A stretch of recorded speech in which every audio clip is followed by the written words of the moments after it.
Hello friends, good morning. मैं हूं आपका दोस्त राहुल।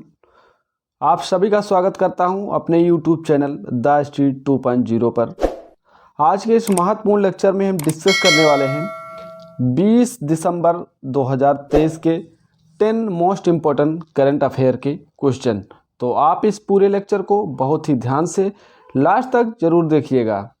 आज का हमारा पहला और इम्पोर्टेंट क्वेश्चन ये रहा आपके सामने स्क्रीन पर। पहला हमारा क्वेश्चन है कि किस इस्लामिक देश के राष्ट्राध्यक्ष के निधन पर भारत ने राष्ट्रीय शोक घोषित करके तिरंगा आधा झुका दिया है। तो इसका जो राइट आंसर है ऑप्शन नंबर बी, इसका राइट आंसर है कुवैत। कुवैत के राष्ट्राध्यक्ष का भी हाल ही में निधन हो गया और इसी के राष्ट्रीय शोक में घोषित करते हुए भारत ने अपना तिरंगा आधा झुका दिया है। तो याद रखना, यहाँ कुवैत के जो राष्ट्राध्यक्ष होते हैं उन्हें जो अमीर के नाम से जाना जाता है, अमीर कहा जाता है। और भी हाल ही में वहाँ के जो अमीर हैं नवाब अल अहमद अल सबा, ठीक है, इनका 16 दिसंबर 2023 को इनका निधन हो गया है और ये मात्र 86 वर्ष के थे। लंबे समय से बीमार चल रहे थे, इनका निधन हो गया है और कुवैत ने 40 दिनों के शोक को घोषित किया है कुवैत ने।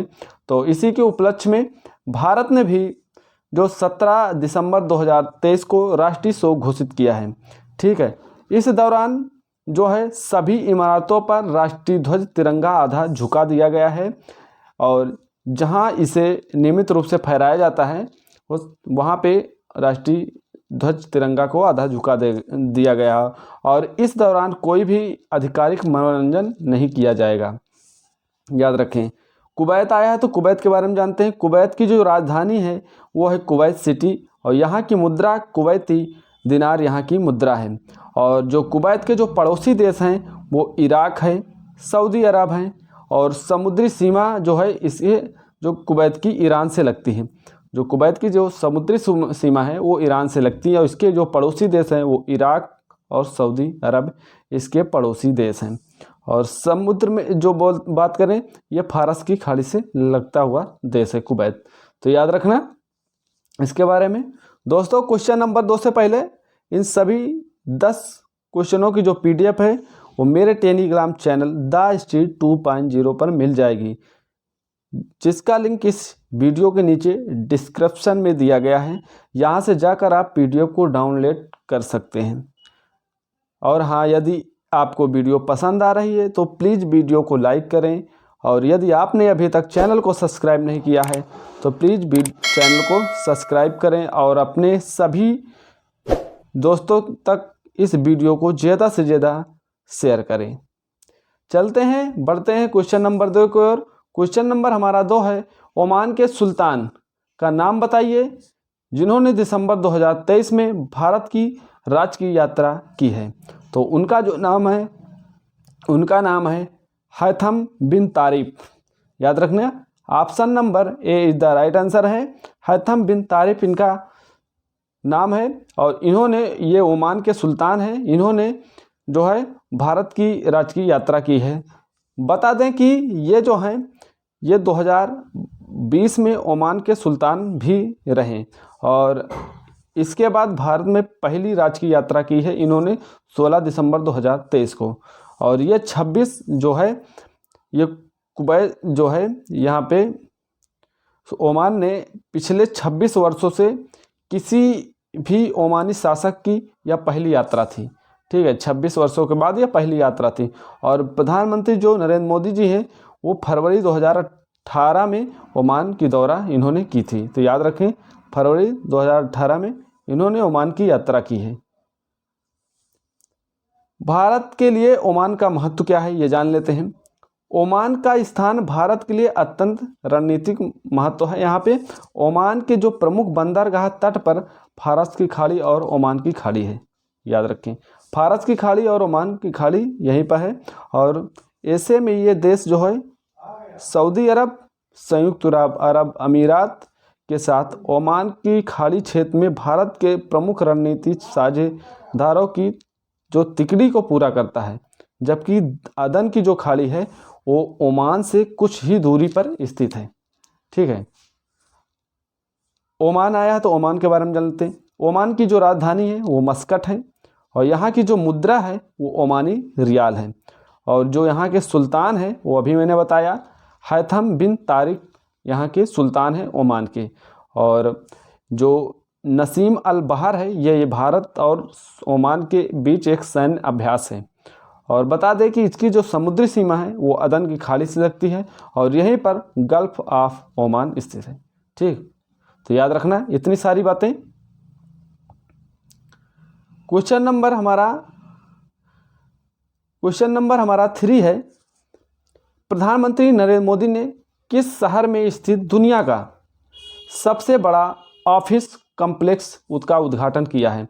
तो इसका जो राइट आंसर है option number B is the right answer, सूरत इसका राइट आंसर है।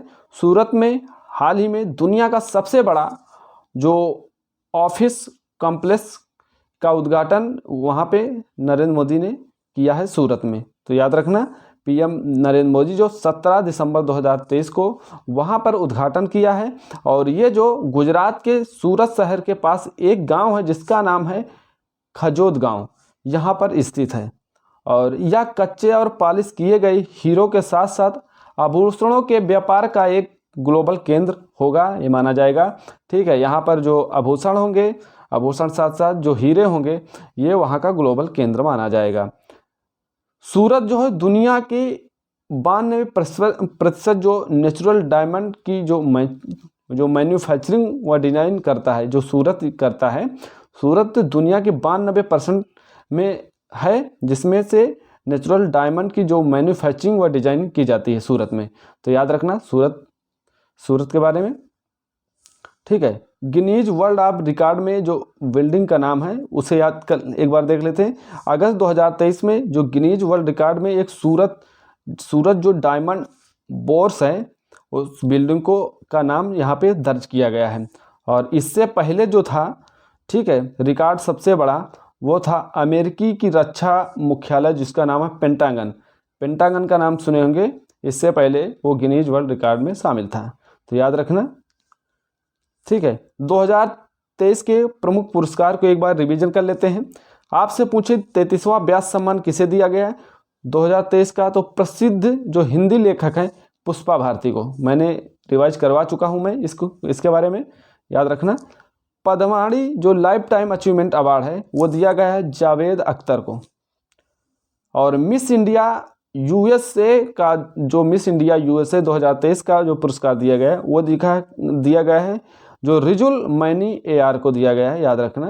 ठीक है, और इंदिरा गांधी शांति पुरस्कार 2023 जो दिया गया है वो डैनियल बरेन बोइस और जो अली अबू अब्बाद हैं उन्हें यह पुरस्कार से दिया गया है।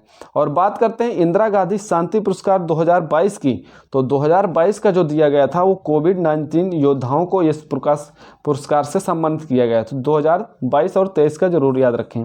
ठीक है, UWW rising star of the year से किसे सम्मानित किया गया? तो ये अंतिम पंघाल को इससे सम्मानित किया गया है। अंतर्राष्ट्रीय टेनिस हॉल ऑफ फेम में किसे शामिल किया गया है? तो विजय अमृतराज को और लिएंडर पेस को शामिल किया गया है, याद रखें। दादा साहब फाल्के पुरस्कार 2021 किसे दिया गया है? तो वहीदा रहमान को इस पुरस्कार से सम्मानित किया गया है, याद रखना। दादा साहब फाल्के पुरस्कार 2021 ये वहीदा रहमान को ये पुरस्कार दिया गया है। आगे बढ़ते हैं। क्वेश्चन नंबर हमारा 4 है कि गोवा मुक्ति दिवस कब मनाया जाता है? तो गोवा जो मुक्ति दिवस है वो 19 दिसंबर को मनाया जाता है। Option number D is the right answer. ठीक है, 19 दिसंबर को गोवा मुक्ति दिवस मनाया जाता है। बात करते हैं दिसंबर माह के महत्वपूर्ण दिवस, एक बार रिवीजन कर लेते हैं, ध्यान से देखना। 1 दिसंबर को बनाया जाता है विश्व एड्स दिवस। 2 दिसंबर की बात आती है तो राष्ट्रीय प्रदूषण नियंत्रण दिवस मनाया जाता है। 3 दिसंबर को विश्व विकलांग दिवस मनाया जाता है। 4 दिसंबर की बात करें तो भारतीय नौसेना दिवस मनाया जाता है। और 5 दिसंबर को विश्व मृदा दिवस मनाया जाता है। आपसे पूछे कि अंतर्राष्ट्रीय स्वयंसेवक दिवस कब मनाया जाता है? तो 5 दिसंबर को मनाया जाता है, और 5 ही दिसंबर को विश्व मृदा दिवस भी मनाया जाता है। अंतर्राष्ट्रीय नागरिक उड्डयन दिवस ये 7 दिसंबर को मनाया जाता है, और अंतर्राष्ट्रीय भ्रष्टाचार विरोधी दिवस ये 9 दिसंबर को मनाया जाता है। तो याद रखना। इसके साथ साथ आपसे पूछे राष्ट्रीय ऊर्जा संरक्षण दिवस कब मनाया जाता है? तो ये 14 दिसंबर को मनाया जाता है। विजय दिवस की बात आती है तो विजय दिवस जो 16 दिसंबर को मनाया जाता है, और अंतर्राष्ट्रीय जो दिवस होता है वो 18 दिसंबर को मनाया जाता है। गोवा मुक्ति दिवस अभी बताया 19 दिसंबर को मनाया जाता है। राष्ट्रीय गणित दिवस आपसे पूछे कब मनाया जाता है? तो 22 दिसंबर को मनाया जाता है राष्ट्रीय गणित दिवस। और किसान दिवस की बात करें तो किसान दिवस जो है वो 23 दिसंबर को मनाया जाता है। सुशासन दिवस कब मनाया जाता है? तो ये 25 दिसंबर को सुशासन दिवस मनाया जाता है। तो 25 दिसंबर याद रखना, सुशासन दिवस मोस्ट इम्पोर्टेंट है, ठीक है, याद रखना। बात आई है गोवा की, तो गोवा का जो मुक्ति दिवस है ये अभी बताया कि 19 दिसंबर को मनाया जाता है, और ये जो है इस दिन जो 1961 में पुर्तगाली जो थे शासन वो गोवा को मुक्त कराया था, तो इसी उपलक्ष्य में गोवा मुक्ति दिवस मनाया जाता है। 18 दिसंबर 1961 को एक ऑपरेशन चलाया गया जिसका नाम था ऑपरेशन विजय, ठीक है। भारत ने गोवा को मुक्त कराने के लिए ये ऑपरेशन चलाया था। इसमें जो भारत की तीनों सेनाओं ने भाग लिया था, ठीक है। और इस ऑपरेशन के बाद 19 दिसंबर 1961 को गोवा को पुर्तगाल के शासन से आज़ाद कराया गया। तो इसी उपलक्ष्य में 19 दिसंबर को गोवा मुक्ति दिवस मनाया जाता है। गोवा आया तो गोवा की राजधानी पणजी है। यहाँ के राज्यपाल हैं PS श्रीधरन पिल्लई, और मुख्यमंत्री की बात करते हैं CM यहाँ के हैं प्रमोद सावंत, यहाँ के CM हैं, ठीक है। आपसे पूछे कि 37 नंबर को राष्ट्रीय खेल का आयोजन कहाँ पे हुआ? तो गोवा में इसका आयोजन किया गया। 54वां अंतर्राष्ट्रीय फिल्म फेस्टिवल ये इसका आयोजन भी गोवा में किया जाता है, और हर साल इसका आयोजन गोवा में किया जाता है अंतर्राष्ट्रीय फिल्म फेस्टिवल का, याद रखना। पहला आपसे पूछे पर्पल फेस्ट का आयोजन कहाँ किया गया? तो गोवा में पहला जो पर्पल फेस्ट का आयोजन किया गया, गोवा इसका राइट आंसर। तो ये तीनों क्वेश्चन महत्वपूर्ण बनते हैं, याद रखना। आगे बढ़ते हैं। क्वेश्चन नंबर मेरा 5 है, देश की पहली 6 लेन वाली स्टील स्लैग आधारित सड़क का निर्माण कहाँ किया गया है?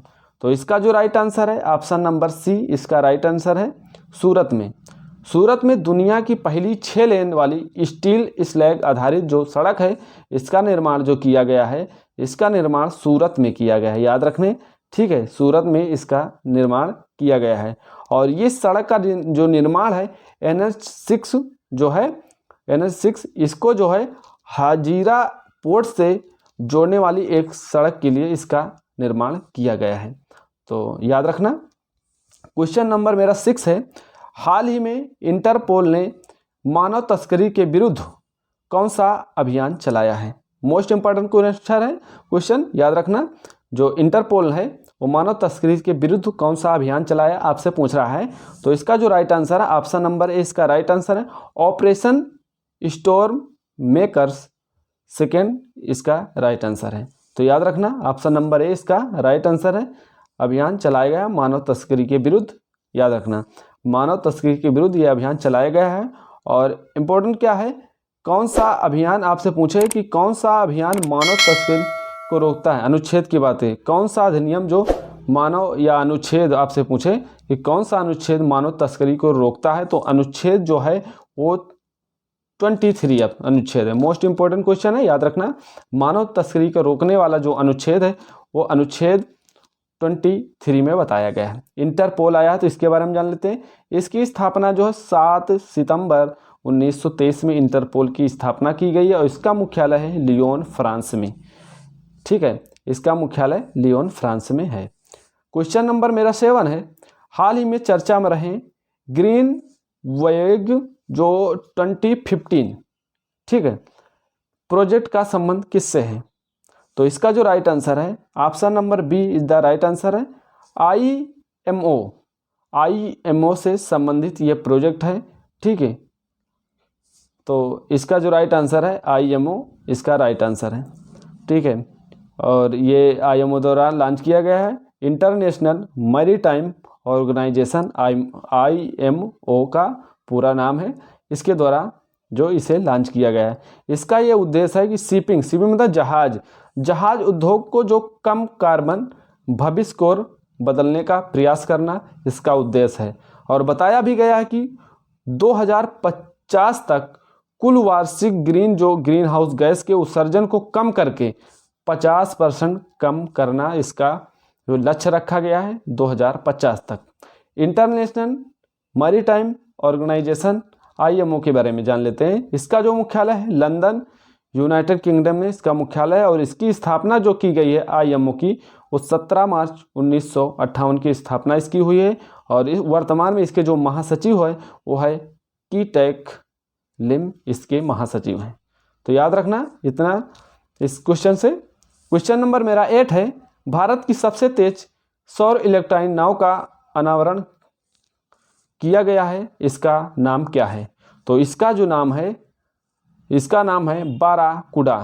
यहाँ पर आप देख पा रहे हैं ये सौर इलेक्ट्रॉनिक नाव है जिसका नाम है बाराकुडा, इसका नाम है। ठीक है, और ये भारत की सबसे तेज सौर इलेक्ट्रॉनिक नाव है बाराकुडा। और इस आधुनिक नाव को जो है वो बनाया गया है मझगांव डॉक शिप बिल्डर्स, और इसके साथ जो नेवल्ट ने इसके संयुक्त रूप से इसे विकसित किया है।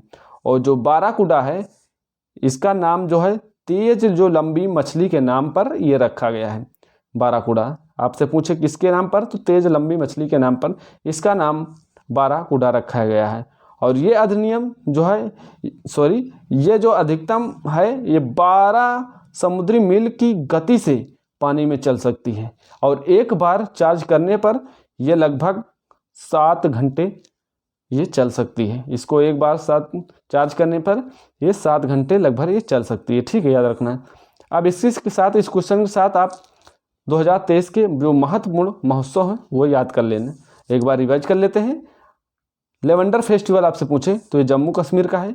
और अर्बन क्लाइमेट फिल्म महोत्सव जो मनाया गया है वो कोलकाता में मनाया गया है। आपसे पूछे जो मोनलम चेनमुम उत्सव है वो लेह में मनाया जाता है। और माघी मेला उत्सव ये पंजाब का है। बिजली उत्सव आपसे पूछे बिजली उत्सव कहाँ मनाया जाता है, तो असम का है, ये असम का है बिजली उत्सव। ठीक है, थावे उत्सव ये बिहार का है, थावे उत्सव। भूमचू उत्सव आपसे बात करें तो ये सिक्किम का है। ठीक है, भूमचू उत्सव सिक्किम का है। खजुराहो नृत्य महोत्सव जो है वो खजुराहो मध्य प्रदेश का है, खजुराहो नृत्य महोत्सव। तो ये कुछ महोत्सव थे, याद कर लेना, एक बार रिवीजन कर लेना सभी दोस्तों। ठीक है, क्वेश्चन नंबर 9 की बात करते हैं।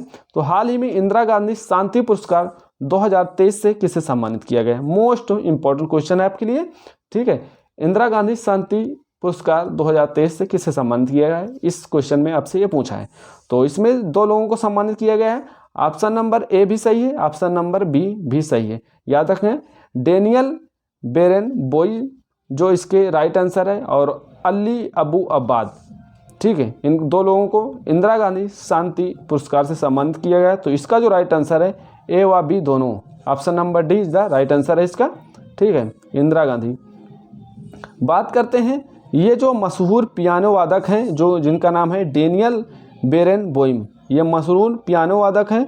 ठीक है, और शांति कार्यकर्ता जो अली अबू अब्बाद हैं, ये संयुक्त रूप से इन्हें इंदिरा गांधी शांति पुरस्कार 2023 से सम्मानित किया गया है।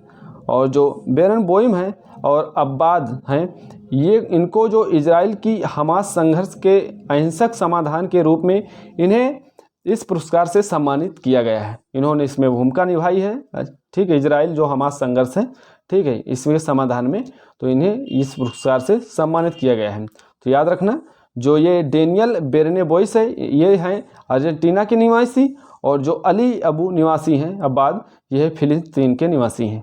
तो याद रखना। और बात करते हैं इंदिरा गांधी शांति पुरस्कार की, तो इसकी स्थापना 1986 में इंदिरा गांधी शांति पुरस्कार की स्थापना की गई थी।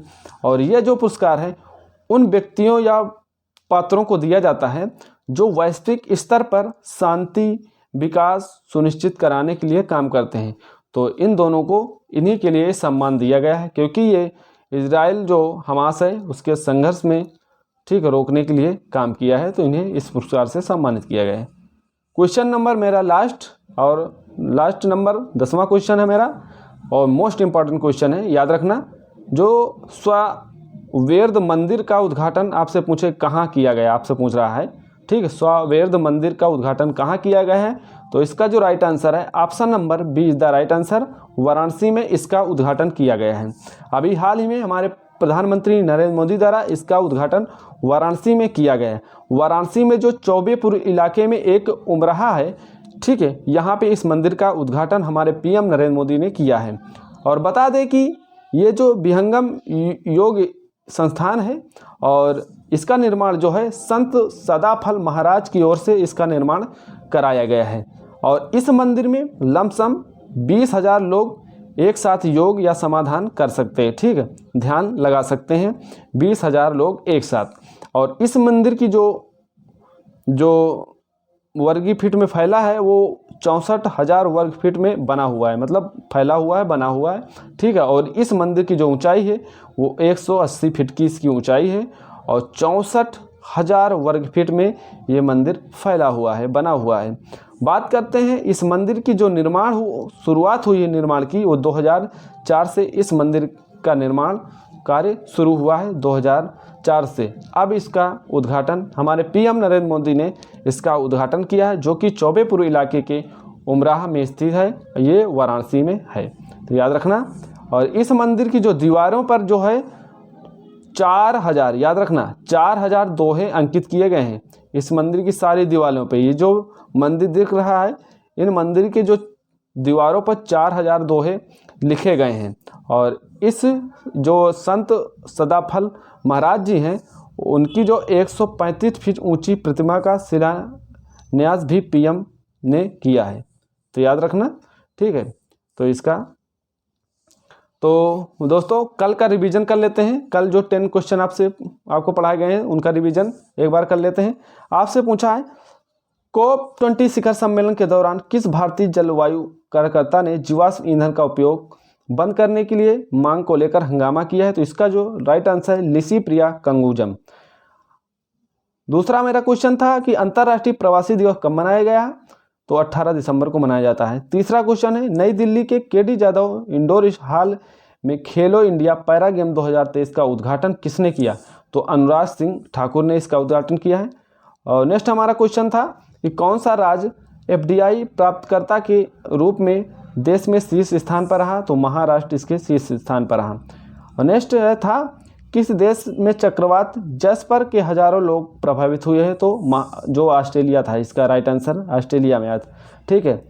मर्सर द्वारा जारी क्वालिटी ऑफ लिविंग इंडेक्स 2023 के अनुसार भारत के किस शहर में सबसे अच्छा जीवन स्तर है, तो इसका जो राइट आंसर था वो था हैदराबाद, ठीक है। डेकार्डान बनने वाला पहला भारतीय ब्रांड कौन सा, तो IPL था, ठीक है।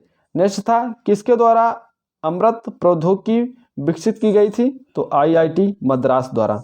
नेक्स्ट क्वेश्चन था कि international tennis hall of fame में शामिल होने वाले पहले एशियाई पुरुष खिलाड़ी कौन बने, तो लिएंडर पेस और विजय अमृतराज बने हैं। नेक्स्ट मेरा क्वेश्चन था कि BCCI ने किस भारतीय क्रिकेटर के सम्मान में 7 नंबर की जर्सी को रिटायर कर दिया है, तो इसका जो राइट आंसर था महेंद्र सिंह धोनी के सम्मान में 7 नंबर की जर्सी को रिटायर कर दिया था, तो याद रखना। दोस्तों कल का मेरा प्रश्न था आपके लिए, आपसे पूछा गया था कि COP28 का आयोजन किस देश में किया गया है, COP28 का आयोजन किस देश में किया गया है, तो इसका जो राइट आंसर था UAE, option number A the right answer था इसका, ठीक है। किसी ने भी एक भी आंसर नहीं दिया है इस क्वेश्चन का। और चलते हैं, आज का हमारा क्वेश्चन है आपके लिए, मर्सर के लिविंग क्वालिटी इंडेक्स 2023 के अनुसार भारत का शीर्ष शहर कौन सा है, तो इस क्वेश्चन का जो आंसर हो वो आप कमेंट बॉक्स में ज़रूर बताएं, ठीक है। तो दोस्तों आज का क्वेश्चन यहीं तक, मिलते हैं नेक्स्ट वीडियो में। दोस्तों आज की हमने 10 महत्वपूर्ण क्वेश्चन आपके लिए डिस्कस किए हैं दोस्तों। और आपको मेरी वीडियो अगर पसंद आ रही तो प्लीज़ लाइक करें और अपने सभी दोस्तों तक इस वीडियो को शेयर करें, चैनल को सब्सक्राइब करें, ठीक है, ज़्यादा से ज़्यादा शेयर करें। और यदि आपको इस वीडियो से कोई संबंधित सुझाव देना है तो आप कमेंट सेक्शन में दे सकते हैं दोस्तों। तो आज का वीडियो यहीं तक, मिलते हैं नेक्स्ट वीडियो में। जय हिंद, जय भारत।